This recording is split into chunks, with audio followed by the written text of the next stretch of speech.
I was there when Michael Jackson was in Taiwan twice. I spent all my pocket money in the rock and roll sections of his concert, which is the closest to the stage and, of course, the most expensive.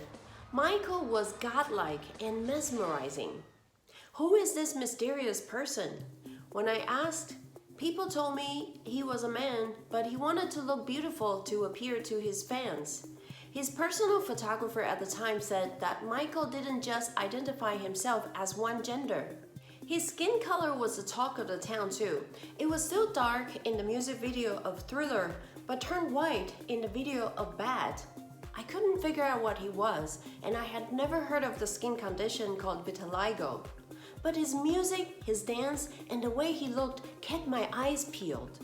I was 11 when I first started learning English, and I would spend hours and hours looking up the words in Michael Jackson's lyrics in the dictionary in order to figure out what the songs were about. I took the lyrics from Bad in a little photo paper that came with a cassette to a family member and asked, "I don't understand this song. Why does he say he's bad?" That family member took a look at the lyrics and then told me, "That's Black English. You shouldn't learn Black English."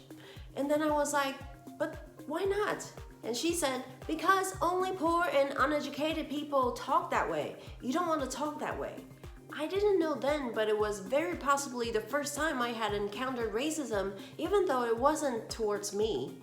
And at the time, I had only seen Asian kids like myself in Taiwan. I don't believe in not seeing colors. When I see you, my brain starts to make assumptions. And when you see me, your brain starts to make assumptions about me. And skin color happens to be one very obvious signal that our eyes cannot ignore unless we're truly blind. Our eyes will take that input and send it to our brains for processing, often unconsciously. And that's one of the reasons why we all have biases. It came from evolution. Humans needed to make quick assessments of the situation in a split second in order to survive. On top of that, there's information given to us by society and media now. So I couldn't help but wonder, maybe we're all a little bit racist. It's like a spectrum. It shouldn't literally be black and white. Seeing someone different raises our guard because in old days, those who look different could be enemies that would kill us.